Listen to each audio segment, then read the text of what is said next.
This is Average Joe Finance's podcast, episode 16.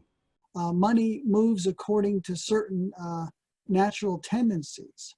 Well, that's what I start out with. So, but the actual laws are money goes where it flows, money goes where it's welcome, money goes where it's appreciated, money goes where it's respected, and money goes where it's given out from. All right, so this is part 3 of the 3-part series that we had with James Goi Jr. I really hope you guys enjoyed this entire 3-part series, and I hope you went and got his free ebook to look along with us as we go through each chapter. If you haven't yet, I highly recommend you go to jamesgoijr.com, download a copy of his book, and maybe go re-listen to the first 2 parts and follow it chapter by chapter. Having James's perspective, the actual perspective of the author as you read it, is something that's unique, and it can help you fully engage in the reading and understanding of his book. One of the things I was really a big fan of was the lessons on the right-hand side. On the second page of each chapter, there was a set of lessons and different things that you can do to help, enable what you just read and help put that into perspective and help put that into reality. So, guys, I really appreciate you guys coming along for the ride. This interview with James was pretty eye-opening, and it was awesome for me. And here we go with part 3. Let's get after it. Welcome to the Average Joe Finances Podcast. Are you trying to get out of debt, invest, or just not sure where to start? Then this is the place for you. We discuss different ways to get out of the rat race and build your wealth. Join us on this wild ride to financial freedom. Hey, if you're watching this video on YouTube, be sure to smash that like button and click subscribe. Also, if you're listening to this as a podcast, be sure to subscribe so you don't miss out on our newest episodes. Be sure to check us out on all of our social media platforms: Facebook, Twitter, Instagram, Pinterest, and LinkedIn. All the links are in the description below. This is something that probably myself and many of my listeners can attest to is, you need to be organized, right? If you're going to try to build, for us at least, with what we're trying to do with Average Joe Finances, is building that financial freedom and finding your way to get there. You have to be organized to do it. And I'm interested in how you describe it, right? Not only just organization itself, but just the state of being organized. So if you could share with us a little bit about, that particular section of your book and how to get into a state of being organized. First, I'll say that Mindpower is all about organization. Mindpower is all about how we organize our thoughts.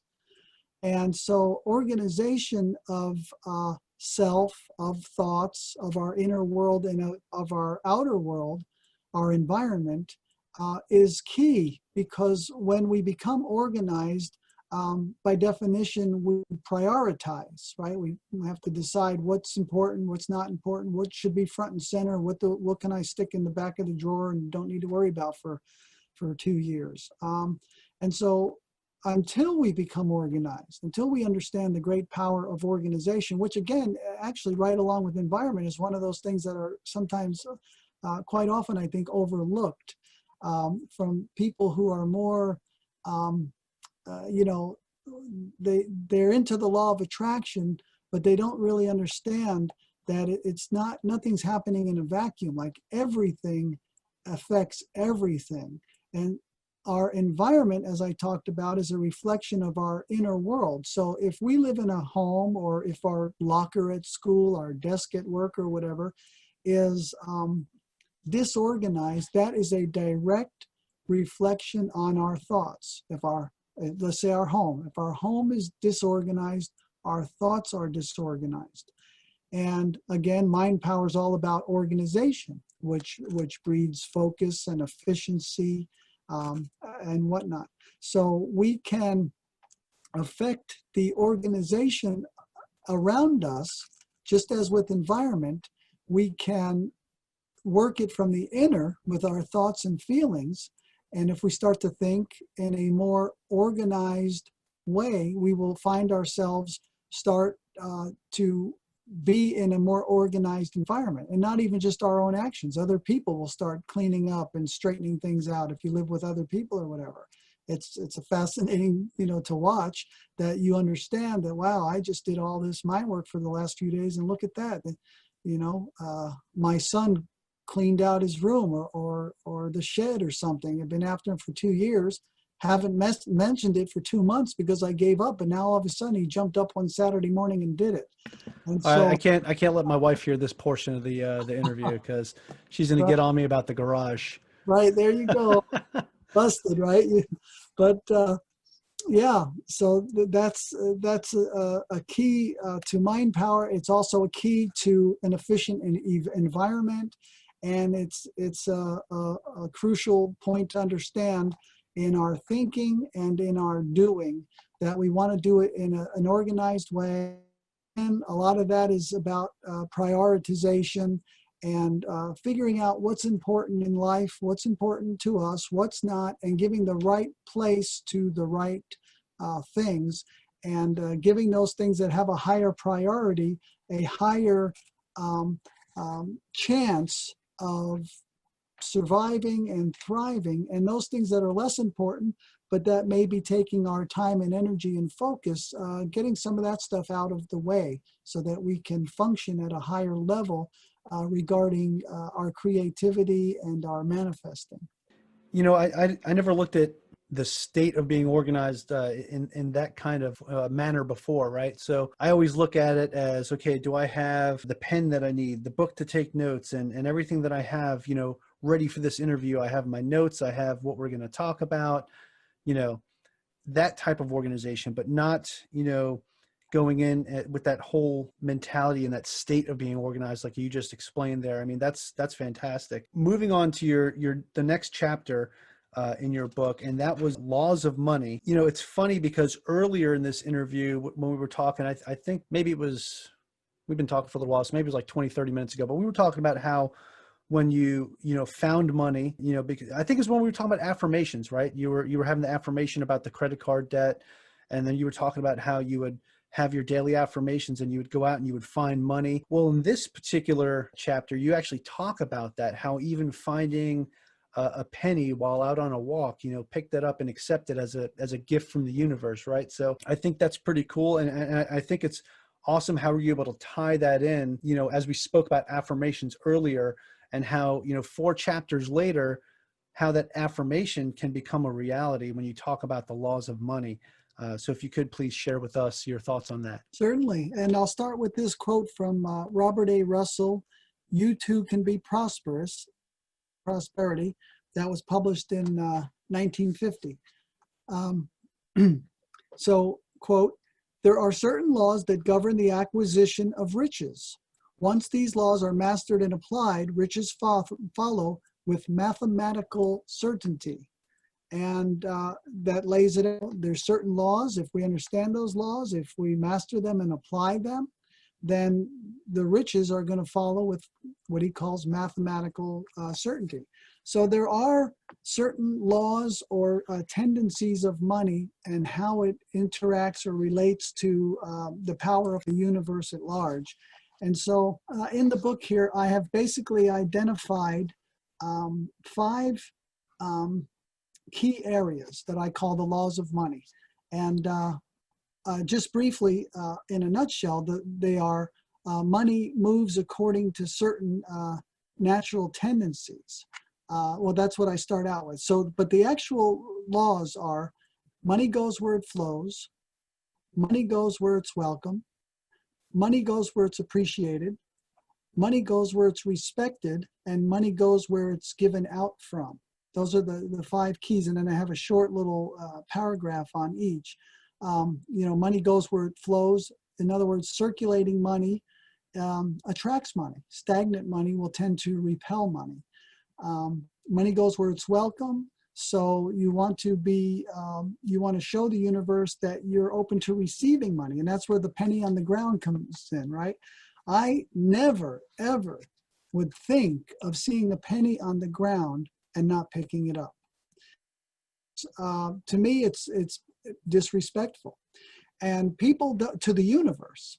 And people don't understand, and that is that there is absolutely no difference from a single penny and $1 million. There's absolutely no difference in kind. The only difference is in degree.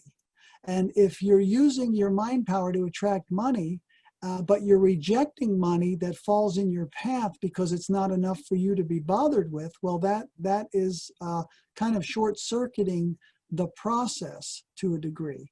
And then the next one, money goes where it's appreciated. So you want to be grateful. You know, a lot of people are not grateful. They suck everything in like it's going into a black hole. They have no appreciation or gratitude. They're just looking for the next thing. So you want to have appreciation and gratitude for all of the money that you get, that you have now, that you've received in the past, that you'll receive in the future. Gratitude is a very powerful, attractive force, and those things that we are grateful for, we will absolutely tend to attract more of. Money goes where it's respected is the next one. And a lot of people fall down here. You know, you want to save and invest wisely. You want to pay your bills on time. You want to get financial advice when you need it.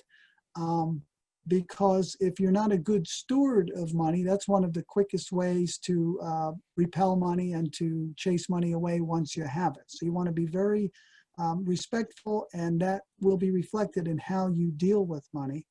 And then, of course, money goes where it's given out from. And that doesn't just mean paying your bills or whatever, but that means freely giving back into the universe a part of that which you receive, which by definition is 10% to give back to your church or whatever. Some people say it has to be a church or organization. Well, some people are not involved in a church or something. Some people adhere to the practice of tithing, which is giving 10% of what they bring in. Some people say that must be to a church or, religious organization. Some people don't church or religious organization. So you can give to, the charity of your, choice, people in need or whatever it is, but that you really feel abundant enough to freely give out a certain percentage of what you bring in a way that is empowering and not disempowering, understanding the concept of bread tossed upon the waters returns tenfold. So understanding that you're helping others and you're doing it for the sheer joy of doing that. But then in another part of our mind, we actually know that this is part of the process that helps to bring even more to us. So with these 5 simple laws or tendencies of money, they're very common sense. The last one people wouldn't think of as being helping you attract more money. The other ones, make pretty, sense to most people. But these 5 basic laws of money, as I've identified them, if you're really out of whack with one of them, then you're going to be more paddling upstream, because you're going to be resisting the flow of the universe of how money does flow between individuals. When you get in sync with that, understand it, and flow with it, and adhere to these 5 rules or laws, you're going to have a much easier of attracting money and of holding on to the percentages of it you want to hold on to, increasing your net worth and whatnot over time. Doing these 5 things is going to really be a big help in that for you. One of the things I talk about too in my second podcast episode and video that I did was my 7 steps to financial freedom. And one of the things I talk about is, that giving back, and of course, 10% is usually the number that people go for. You can do more. If you're giving back, you get so much more in return in abundance when you give to those that need, right? So I'm a firm believer in that. Now, as we move on to the next chapter, we're talking about intuition, right? This is like your 6th sense, ESP, or however you want to describe it. For me, it's I call it, this is my gut feeling. Like, I know if I'm making a choice and it makes me feel uneasy, or like I know that this is a good choice to make because I feel it, right? That's that intuition you feel inside of you. But I'd like for you to describe how you put it in your book, intuition, and how, a lot of people, they might not be open to it, but why it's important to be open to your intuition. Well, it's very important to understand the process of intuition, to recognize our own intuition, and to act on intuition. For most of the book, we've been talking about a very active process. We are actually, in effect, programming into the universe and our subconscious minds what it is we want to bring about.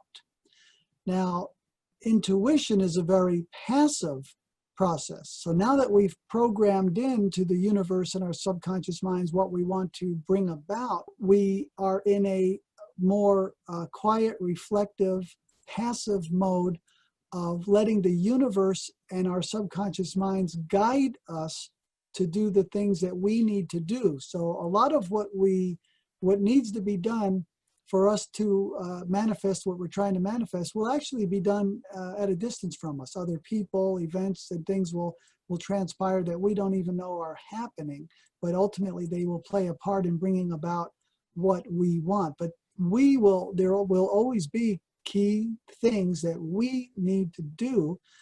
We need to move towards certain things, away from other things. We need to make a certain call. We need to make contact with a certain person. We need to stay away from this investment or business and move wholeheartedly, full steam ahead in another direction. And to think and to try to figure all of that out in our conscious mind reasoning, by making lists of pros and cons and whatnot, it can help, but it can only take you so far. When we start to follow our intuition, which knowledge that comes to us in a way that we can't identify. It's really the direct transmission of information, even though we didn't hear it, read it, or nobody told us anything. And by definition, intuition cannot be flawed because it's direct knowledge without any means of knowing. And knowledge is knowledge. You know something that is, so or something that is being projected.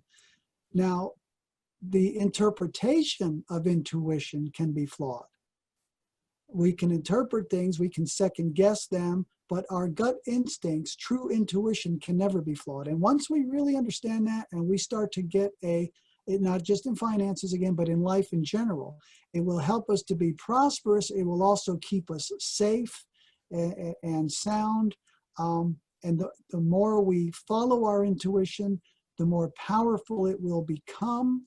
And the more powerful it becomes, the more confident we'll become in it, the more we'll follow it, to where, like in my life, I'm almost wholly on the intuition path. Like I have thoughts and feelings and, I think this might be better, but, all of these good things that he said about this thing, and look at all of this. But your gut's not leading you in that direction. And invariably, really, if you follow your intuition, you will find that it leads you to where you need to be. Maybe it wasn't where you wanted to go, but it's where you need to be. And when you get there, you'll be happy you got there. And if you go for intuition, and I've, especially in early years, got a lot of practice in that, right? Going against what my inner gut was because my mental machinery was telling me something else. And the more you go against it, the more you'll get those valuable lessons of why you shouldn't have and why it was right on. So it's, we create through all these mind power techniques we're talking about, we put the blueprint out there, we tell the universe and our subconscious minds what we want. In the process of intuition, the universe and our subconscious minds will now tell us, show us, and lead us in the direction of what we have said we wanted. And the more open we can be to that process, the more seamless and streamlined the whole process will be, the more productive, the more successful we will be. And it will be in a vein of divine order, divine timing, because through intuition, we can know what we need to know when we need to know it, even though we don't know, on the physical plane of life, we can't see how we know it. It didn't come to us in any way. But it's infallible. And if we follow it more than we don't, we're going to do very well financially, in life in general, staying safe, avoiding terrible accidents. I mean, there's no end to the value of following your intuition, because it will lead you to where you need to be. Something that simple as, follow your intuition, or as a lot of people say, follow your heart, right? So, or what it is that you feel. This is going to go into your next topic, right? Your intuition's one thing, but the very next thing you talk about is plans, right? So you really can't plan your intuition. So I like that this is the next thing you talk about, because intuition is what you feel. As I've said, going with your gut, right? But a plan, as you say in your book too, it's a spelled out way to do something. Let's take a quick break from today's episode to hear from our show sponsors. Hey, what's going on, everybody? It's Mike Cav from Average Joe Finances. Just want to talk to you today about Prep Agent. If you're interested in learning how to become a real estate agent and being able to pass the test on your first try, check out Prep Agent at www.prepagent.com. Use code AVGJOE, that's Average Joe, AVGJOE, to get an additional 20% off. You're listening to the Average Joe Finances Podcast. Whether it's single or multifamily real estate, the stock market, or side hustles, we discuss it all. Strap in and enjoy the ride. Welcome back, everybody. Let's get back into it. So if you could talk a little bit about, this particular chapter about having a plan. And we'll notice that the chapter on planning comes after the chapter on intuition. Because if we sit down and we just make plans willy-nilly based on our conscious mind reasoning, and list the pros and the cons and do our research, and everything's conscious mind, which is how many people plan or make their plans, sometimes they'll work out, sometimes they won't.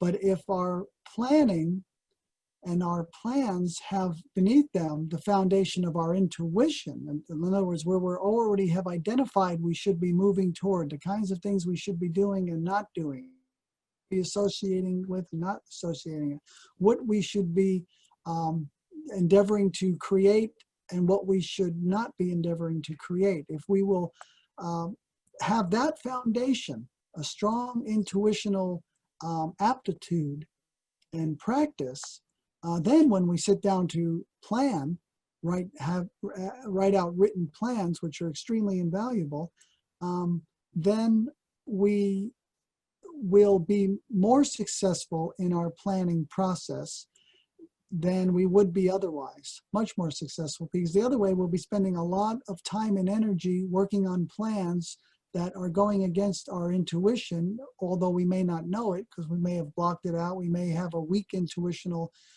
force. Everyone knows everything they need to know all the time. We just don't know we know it.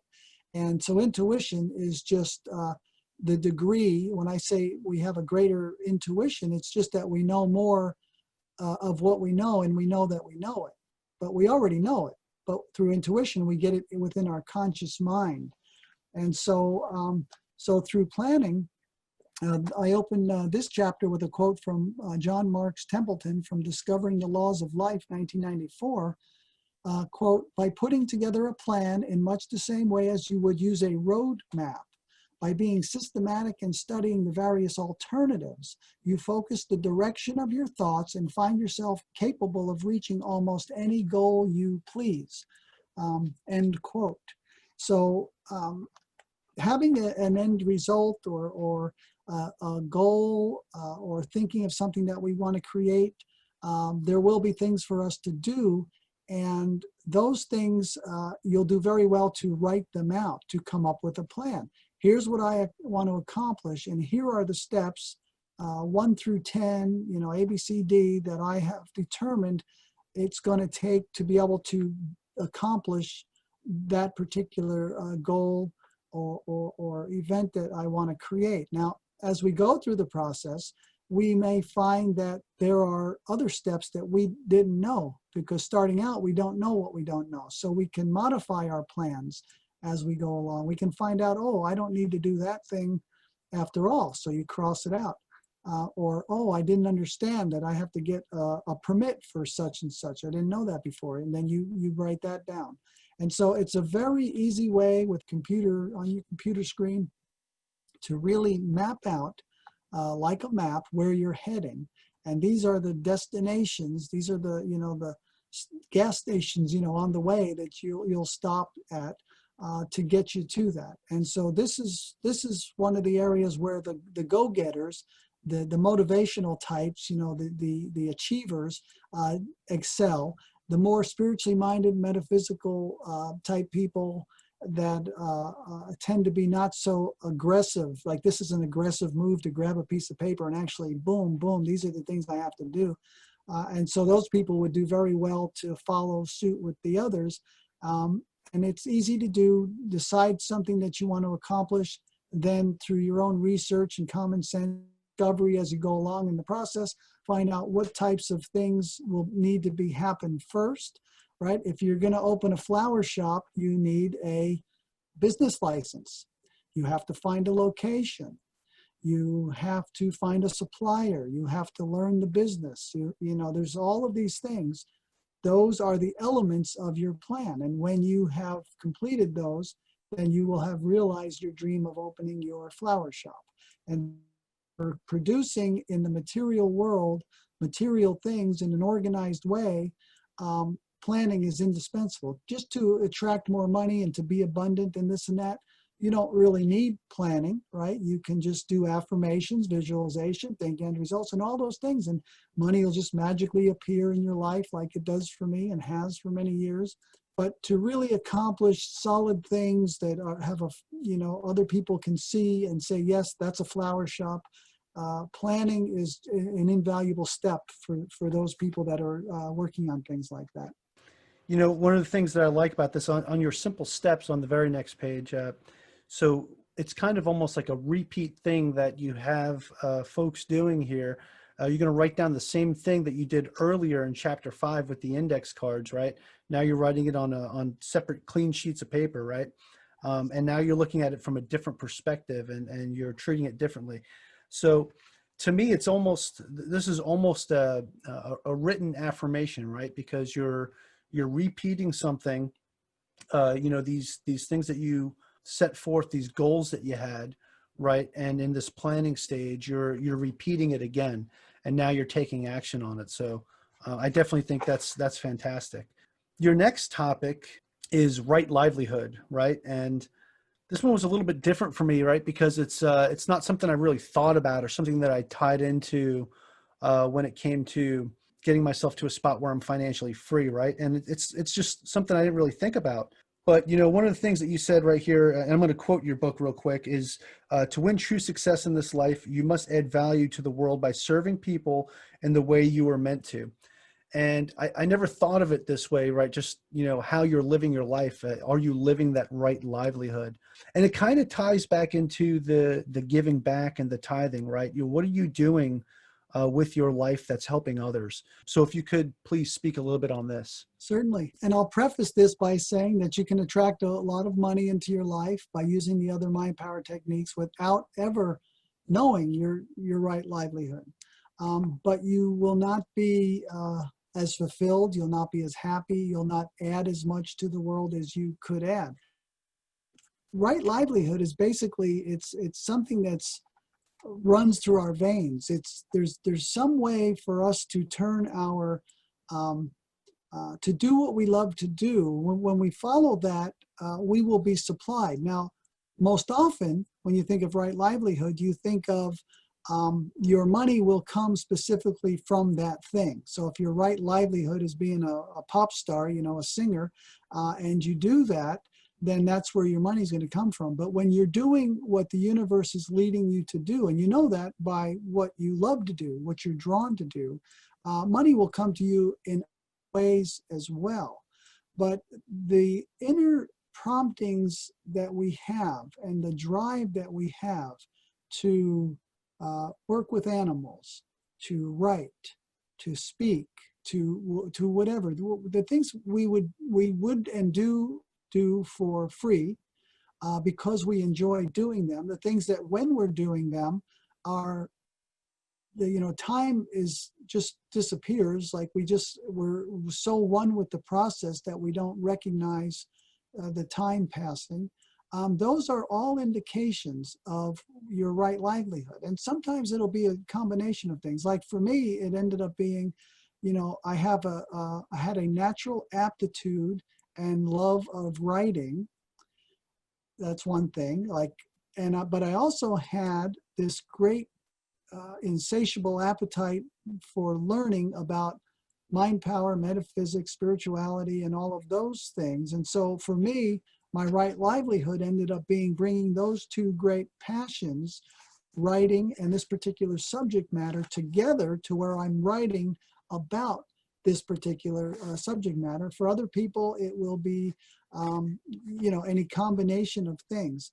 But when you there's a saying, something like, when you do what you love doing for your work, you'll never work a day in your life, right? Because you can't wait to get to it.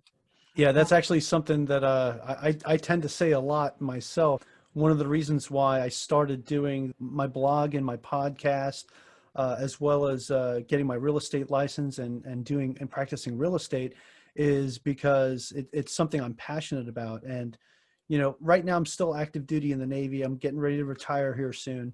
I'm looking at the fact that when I retire from the Navy and I start doing what I'm doing with my blog and podcast and real estate full time, I look at it and it's like, can I even consider this work at this point when it's something I enjoy so much and brings so much value to me?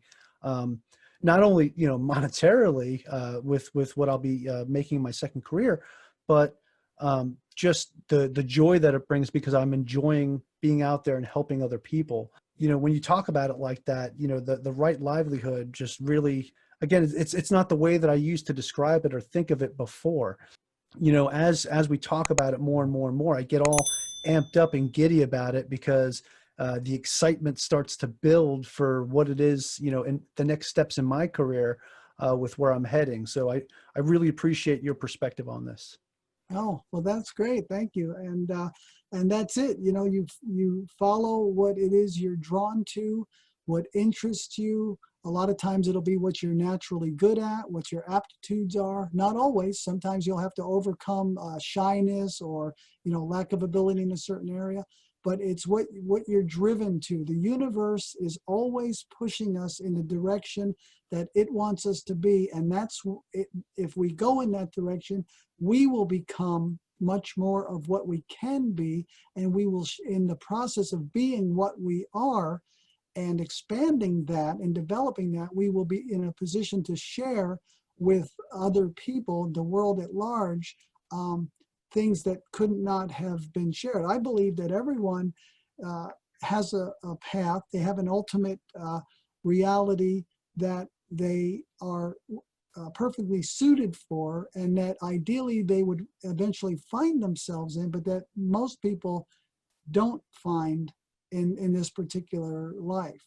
And so right livelihood speaks to that. And if we really understand that, if no matter how much we're making, how much money we earn, if we're doing something that we find distasteful, that we don't enjoy, that we wouldn't do if it wasn't for the money, that we have guilt about because, if you're a used car salesman, right, you have to lie to people, right? You can't tell them the truth about the transmission shot and this and that. Then you're undermining your own health. You're undermining your own physical and spiritual health, your own happiness, your own peace of mind.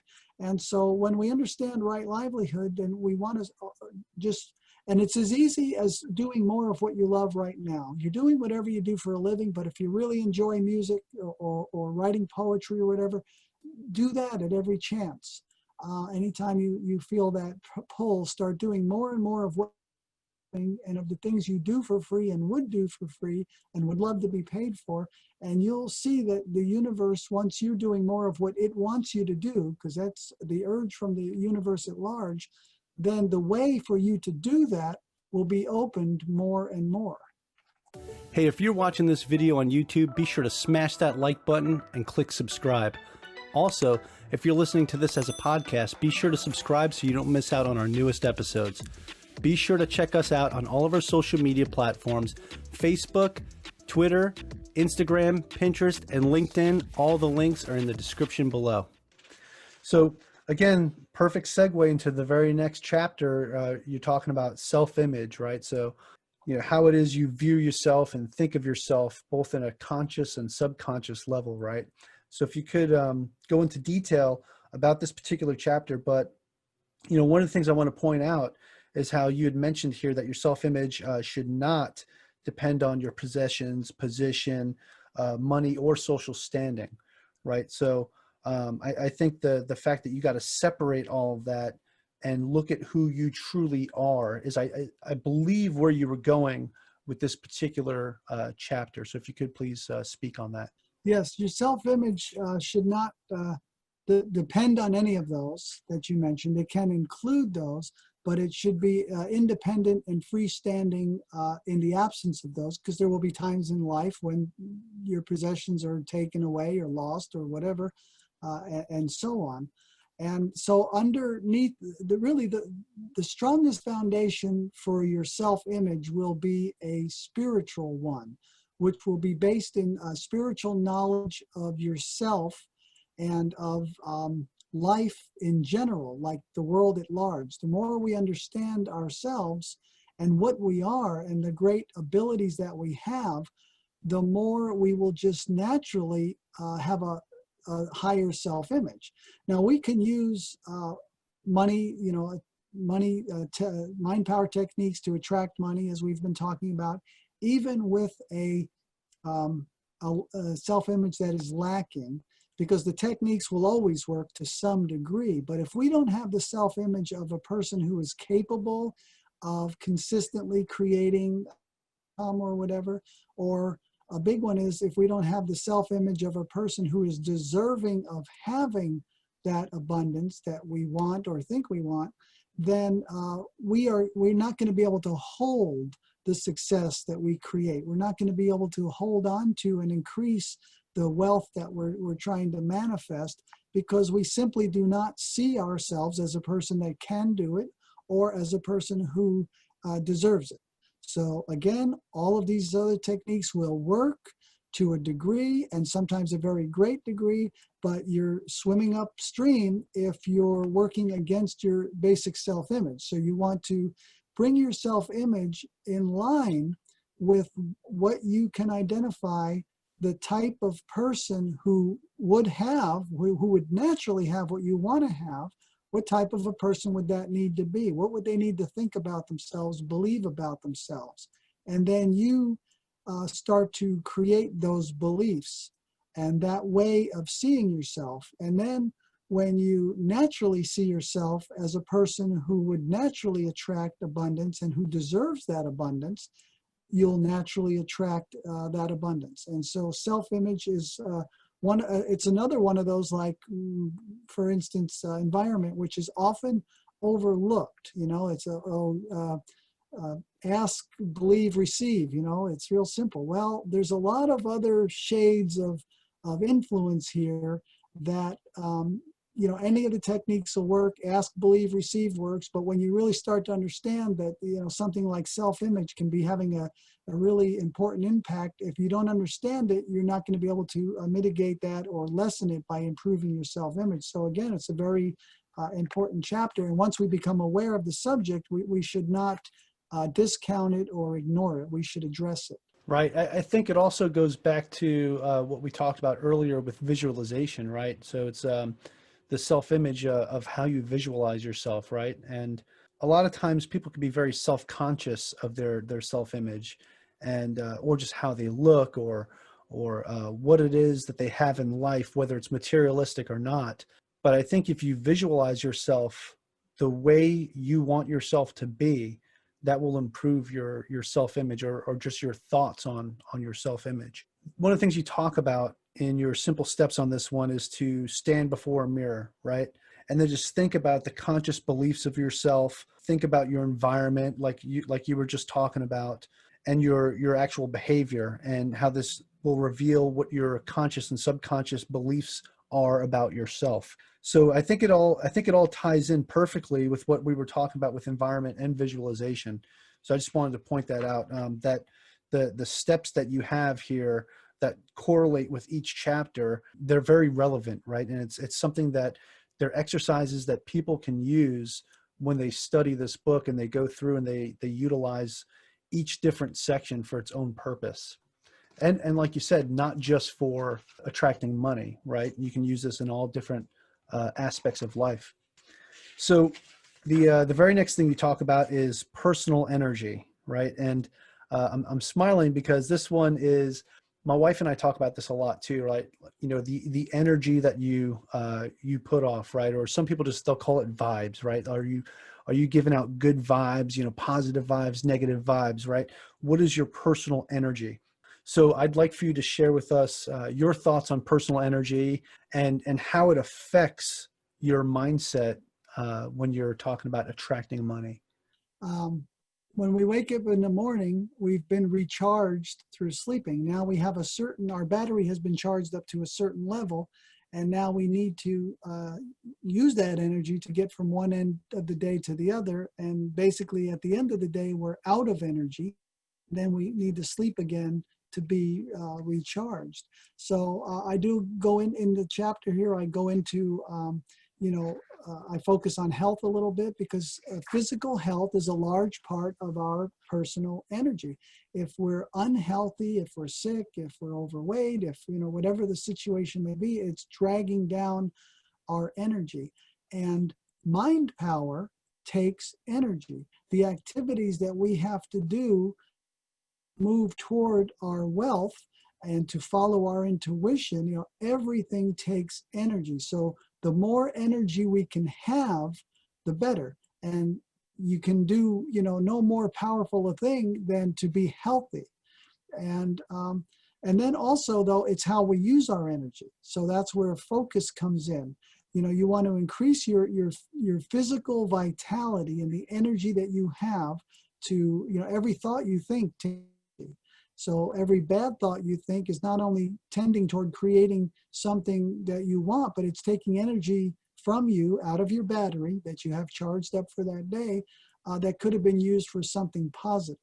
If we think in those terms, that we are basically everything we do, think, say, whatever it is, every day during our working hours requires energy, that our energy is highest when we first open our eyes. No matter how we feel, we say, oh, I'm a morning person, I'm a nighttime person. But when we open our eyes and you've basically, like your cell phone, you've unplugged it from the charger, it has its biggest charge right now.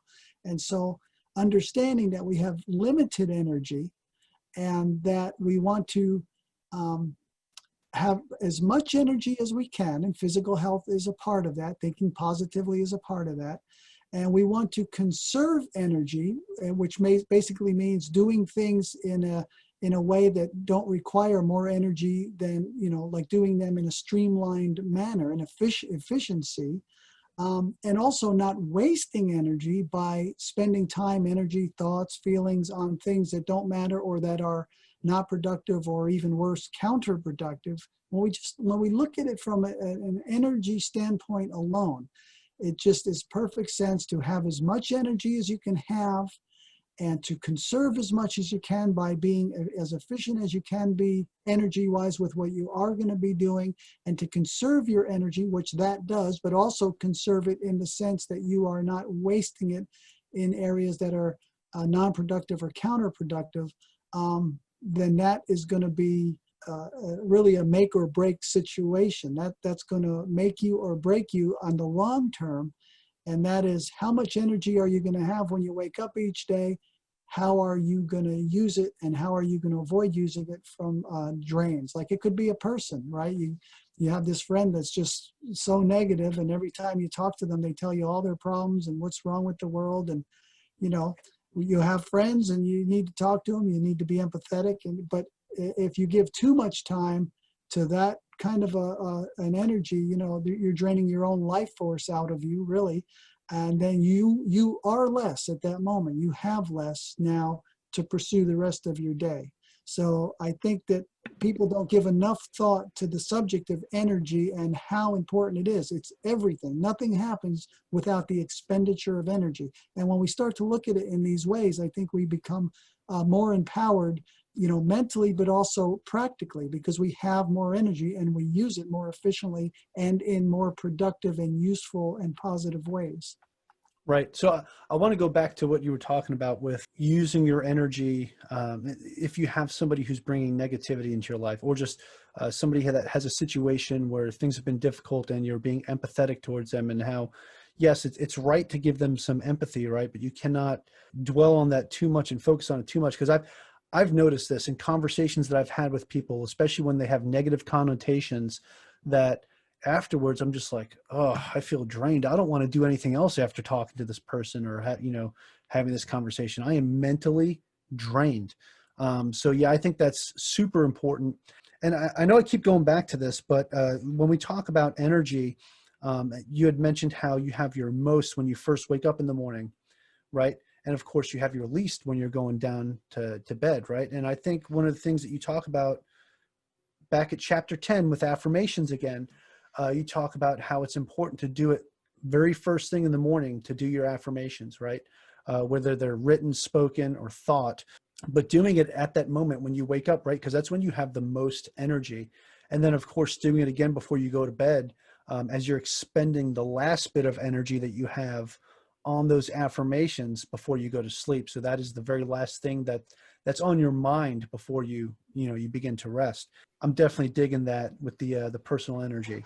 This leads us to the final chapter, right? And this is the radiate financial increase. So this is the culmination of the entire book with all of your lessons, basically to get you to this point where you're radiating the increase of your finances. If you could, please talk about how you radiate your financial increase. Certainly. We really radiate financial increase when we get to this point, just by being who we are, right? We're putting out a certain energy. There's an energy field about us, around everyone, and we're all radiating out something. And so when we train ourselves to be efficient and successful money attractors, then we're naturally radiating out that knowledge and understanding to other people. You don't even have to say anything. So like they feel what you feel. They can start to feel more abundant or open or prosperous or hopeful for the future.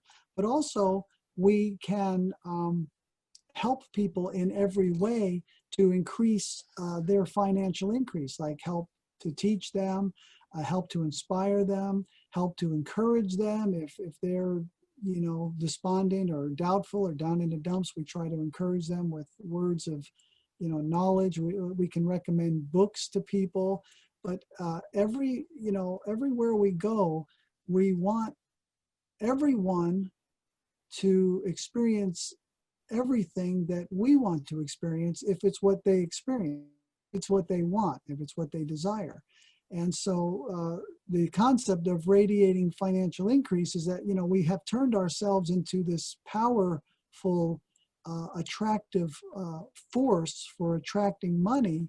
And part of our success and our joy in life is that because of us, because we've done the work to turn ourselves into what we've become, that now we can help other people to also be more prosperous. So simply just being who we are, and people becoming aware of us and being in our presence, we're radiating that consciousness. It's a part of our consciousness. We can do nothing else but radiate it. But then we can also use words and help in other ways. We can visualize abundance for other people, for the world at large. We can affirm it. We can use, the other techniques now to help other people, whether it's someone that we know, or someone, just people in general, or people in a certain industry that has been hit hard. We just always want for everyone what it is we want for ourselves, and we do everything we can to encourage that and to help to bring it into existence everywhere we go and with everyone that we have any influence over whatsoever. And really, in the bottom line of it is that we have influence over everyone. If we start to look at it from a deeper spiritual perspective and quantum physical, we're all part of the same field.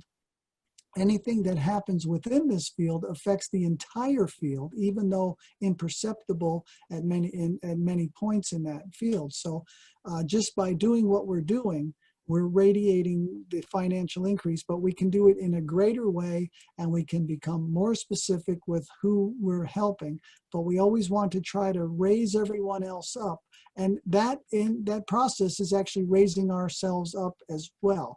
And the more people that we can help be successful and abundant and be supplied, the more that will come to us as well, and thus we'll be in a position to help even more people. So it's a positive closed loop, and it's the culmination of the book. It's like the cherry on the cake. It's like this is we do all of this, and not only do we get to have our financial needs met and exceeded, but we get to help other people as well to build that same kind of consciousness where then they can start to do those things for themselves.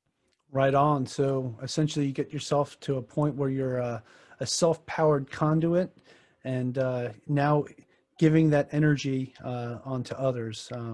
That's awesome. And, once you get to that point where you're radiating your financial increase, and you're already at a point where you're financially free and independent, and now you're helping guide others down that same road. Absolutely love it. I love the simple steps that you provide in your book. I can't wait to dive a little deeper into it personally myself as time goes on. And I really appreciate having you on the show today.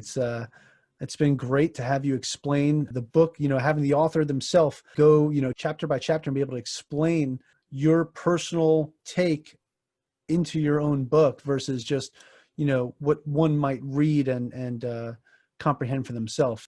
Definitely appreciate it. And there's a couple questions that I do like to ask normally. So there's one thing that I would like to ask you, and that's, since you started this journey and now you're known as the attract money guru. Can you tell me, as an author, as a writer, and also, I see you have your e-zines and everything on your website. So you're putting out all this content. Can you tell me what it is about all of this that you enjoy the most? I enjoy the whole process, really. I mean, I love the process of writing.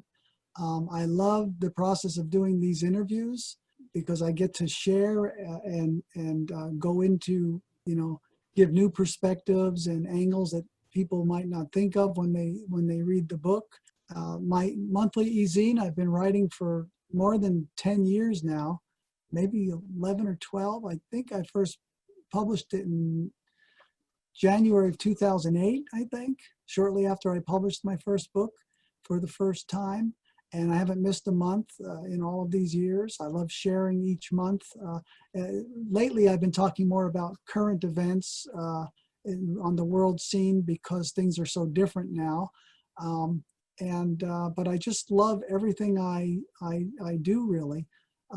It's just all about sharing as much as I can each day with, writing new books and talking about this book and other books, and writing the e-zine message each month. And by the way, when people, they can go to my website. It's my free monthly Mind, Power, and Money e-zine. When they subscribe to it, they get a free PDF download of my book, Attract Money Forever, which is a companion book to How to Attract Money Using Mind Power. It's actually longer than this book. It's a lot more conversational in tone, and will give people a lot more deeper, just expanded understanding at a visceral level. But also, I'd like to say we are going through tough times right now. Things are hard for a lot of people. So you go to my website, you sign up for the free Mind, Power, and Money e-zine, which you'll get monthly. You get the free copy of Attract Money Forever.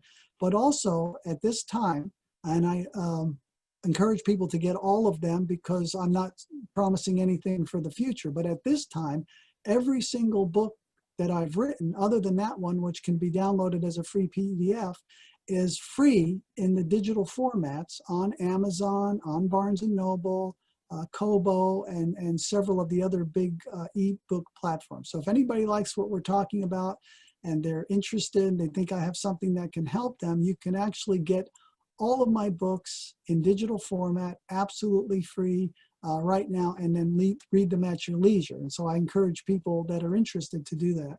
All right, that's awesome. Hey, so besides your website, are you on social media? Is there other places people can find you and find out more about you?